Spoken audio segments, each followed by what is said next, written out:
What happens when a seasoned television host decides to test the limits of royal composure on live television? The answer became crystal clear during what was supposed to be a routine, promotional appearance that spiraled into television chaos. Prince Harry had arrived at the studio that morning, expecting the usual softball questions about his latest charity initiative. The View had always been relatively friendly territory for celebrity guests, and his media team had briefed him on the typical format. What they hadn't prepared him for was Joy Behar in one of her most confrontational moods. Make sure to subscribe and comment below, because this story gets absolutely wild. The prince settled into his chair, adjusting his tie nervously as the cameras rolled. The bright studio lights felt hotter than usual, and he could sense something different in the atmosphere. Joy Behar sat across from him with that familiar, mischievous glint in her eye that regular viewers knew meant trouble was brewing. So Prince Harry Joy began, leaning forward with a smile that didn't quite reach her eyes. Let's talk about your new environmental project. You've been very vocal about climate change, flying around the world to speak at various events. Tell me, how many private jets did you take last month alone? Harry's smile faltered slightly. This wasn't the opening question he'd been expecting. His media training kicked in as he attempted to deflect with charm. Well, Joy, I think the important thing is the message we're trying to convey about protecting our planet for future generations, he replied, his accent carrying that practiced, diplomatic tone. Oh, absolutely. Joy nodded, her voice dripping with mock sincerity, and nothing says protecting the planet quite like burning fossil fuels at 30,000 feet. But let's move on to something even more interesting. Your wife Meghan has been quite busy with her various projects. How does it feel to be the plus one in your own marriage? The studio audience gasped audibly. Even the other co-hosts looked uncomfortable, exchanging glances that seemed to say they hadn't seen this line of questioning coming either. Harry's jaw tightened almost imperceptibly, but his royal training held firm. I'm incredibly proud of my wife's accomplishments, he said carefully, and I think partnership means supporting each other's individual pursuits. Partnership, Joy repeated, savoring the word like it left a bad taste in her mouth. That's an interesting way to put it, because from where I'm sitting, it looks more like you traded one palace for another kind of prison, at least at Buckingham Palace. You had actual power. Now you're what, exactly? A Hollywood house husband? The tension in the studio was palpable now. Camera operators zoomed in slightly, sensing they were capturing something special. Harry's hands gripped the armrests of his chair, his knuckles beginning to show white against his skin. I think you're mischaracterizing the situation, Harry said, his voice taking on a harder edge despite his attempts to remain diplomatic. My wife and I work as a team, and we've built something meaningful together in America. Built something meaningful, Joy laughed, and it wasn't a pleasant sound. You mean like your Netflix deal that's produced exactly what, or maybe the Spotify contract that got canceled faster than a bad sitcom? Face it, Harry, you're living off your royal name while simultaneously trashing the institution that gave it to you any value in the first place. That's not accurate, Harry replied, his composure beginning to crack. We've been very clear about our reasons for stepping back from royal duties, and it had nothing to do with wanting to profit from our titles. Oh, please, Joy waved dismissively. You stepped back because you couldn't handle the pressure, and now you're trying to have it both ways. You want all the perks of being royal without any of the responsibilities. It's like quitting your job and then expecting them to keep paying your salary. The other co-hosts tried to jump in, sensing the interview was veering into dangerous territory, but Joy was just getting started. And let's talk about your family, she continued relentlessly. You've spent the past few years publicly airing your grievances about people who can't exactly defend themselves, haven't you? I mean, what kind of man throws his own father and brother under the bus for a payday? Harry's facade finally began to crumble. His face flushed red, and when he spoke, his voice carried an unmistakable tremor of rage. You don't know what you're talking about, he said, leaning forward in his chair. You have no idea what my family and I have been through, what we've had to endure. Endure. Joy's eyebrows shot up dramatically. Oh, honey, you're a millionaire. Prince living in a Montecito mansion. What exactly are you enduring? Having to actually work for a living like the rest of us? The studio fell silent except for the low hum of the cameras. Harry stared at Joy with barely contained fury, his breathing visible and labored. When he finally spoke, his voice was deadly quiet. "You think this is funny, don't you? You think my pain, my family's pain, is just entertainment for your audience. I think," Joy replied coolly, "that you've made your pain into entertainment yourself. The difference is, I'm not pretending to be noble while I do it." Harry's hands were trembling now, and everyone in the studio could see it. The prince, who had once served in Afghanistan, who had faced actual combat, was being systematically dismantled by a 70-something television host with a sharp tongue, and zero patience for royal privilege.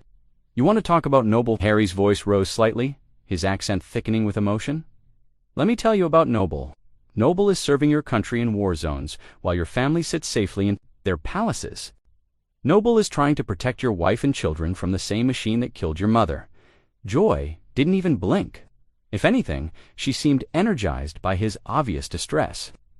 "Oh, here we go with the mother card," she said, rolling her eyes. Theatrically, "Harry, your mother died in a car accident over 25 years ago. At some point, you have to stop using that tragedy as an excuse for every poor decision you make." The gasp from the studio audience was audible this time. Even the camera crew seemed shocked. One of the other co-hosts tried to intervene. "Joy, maybe we should. Maybe we should what?" Joy cut her off sharply. "Pretend like he hasn't been dining out on his mother's death for decades?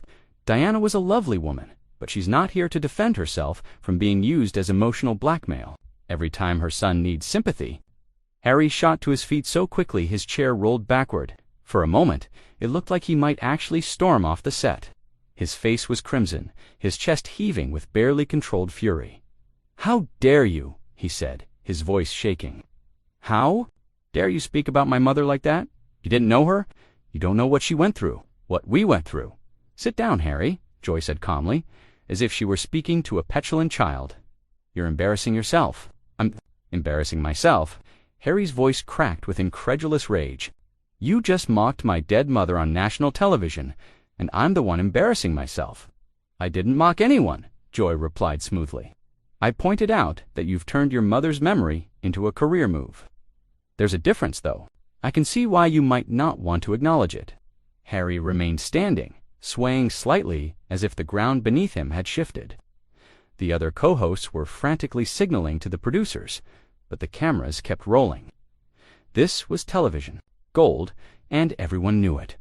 "You're a disgusting human being," Harry said quietly, but his words carried clearly through the studio microphones. Joy's smile widened. She had him exactly where she wanted him. "And you're a spoiled little boy who never grew up," she shot back. "You think because you were born into privilege, the world owes you something. Well, newsflash, Prince, nobody cares about your feelings. We all have problems. The difference is, most of us don't write tell-all books about our daddy issues." "Stop," Harry said, his voice breaking. "Just stop." "Stop what?" "Telling the truth. You came on this show to promote your latest project, but what you're really selling is the same old sob story. Poor little rich boy Harry, so misunderstood, so victimized by the mean old royal family that gave him everything he ever had." Harry's breathing was becoming labored. He looked around the studio desperately, as if searching for an escape route, or perhaps someone who might come to his defense. The other co-hosts were staring at him with a mixture of pity and fascination, but nobody moved to help him. "You know what I think?" Joy continued relentlessly. "I think you're angry because deep down you know I'm right. You've built your entire adult life on being the victim, and you can't stand it when someone calls you on it." "That's not true," Harry whispered, but even he seemed to realize how weak it sounded. "Isn't it? Let's look at the facts. You had a privileged upbringing, a military career that was carefully managed to keep you safe, a royal wedding watched by millions, and enough money to last several lifetimes. But somehow, you're the victim in all of this. Somehow, everyone else is to blame for your choices." Joy leaned back in her chair, looking utterly satisfied with herself. She had taken apart a member of the British royal family on live television, and she was clearly enjoying every second of it. "Here's what I don't understand," she continued, her voice taking on a mock concerned tone. "If your family is so terrible, if the royal institution is so corrupt and damaging, why do you still use your title? Why not just be Harry Mount Windsor, private citizen? Why hold on to Prince Harry if it's caused you so much pain? The question hung in the air like a challenge. Harry opened his mouth to respond, then closed it again. For the first time since the interview began, he seemed genuinely speechless. I'll tell you why, Joy answered her own question. Because without that title, you're just another mediocre, middle-aged man with opinions. The title is the only thing that makes anyone care what you have to say. Harry finally sat back down, but he looked defeated. His shoulders slumped, and when he spoke, his voice was barely above a whisper. You don't understand, he said. None of you understand what it's like to live in that world. You're right, Joy agreed mockingly. I don't understand what it's like to have servants and palaces and never worry about money. It sounds absolutely terrible. It is terrible, Harry said, and for a moment his voice carried such genuine pain that even Joy seemed momentarily taken aback. You have no idea what it's like to have your entire life planned out for you, to never be able to make your own choices. To watch the people you love being destroyed by a system that cares more about tradition than humanity. But Joy recovered quickly. So you left, she said simply. You made your choice. You can't have it both ways, Harry. You can't escape the system and then spend years complaining about it for profit. The silence stretched on for what felt like an eternity. Harry stared at Joy with a mixture of hatred and something that looked almost like respect for her ruthlessness. When he finally spoke, his voice had changed completely. Gone was the diplomatic prince, replaced by something raw and dangerous. You want to know the truth about having it both ways? Harry said, his voice low and menacing. Fine. Let me tell you about having it both ways. You sit here every day, tearing apart people you've never met, profiting off other people's misery, and then you go home to your comfortable life feeling superior. Tell me, Joy, how is that any different from what you're accusing me of? Joy's smile faltered for the first time. She hadn't expected him to fight back with such precision. I'm a talk show host, she said defensively. It's literally my job to ask tough questions. Is it your job to be cruel? Harry shot back, leaning forward aggressively. Is it your job to mock dead mothers and make money off humiliating guests? Because that's what you just did. And you did it with a smile on your face. The dynamic in the studio had shifted dramatically. Suddenly, Joy was the one on the defensive, and Harry had found his footing again. You want to talk about privilege? Harry continued, his voice gaining strength. You've been on television for decades, making millions by judging other people's lives. You've never had to serve your country, never had to sacrifice anything for anyone else, never had to live under the kind of scrutiny you just subjected. Me too. But somehow, I'm the privileged one. Joy tried to interrupt, but Harry wasn't finished. And you want to lecture me about using my mother's memory? Every time you mention her death for ratings, every time you bring up her tragedy to score points against me, you're doing exactly what you accuse me of. The difference is, she was my mother. What's your excuse? The other co-hosts were frozen, watching this reversal with fascination. Joy, for once in her career, seemed genuinely rattled. I was making a point about, she began.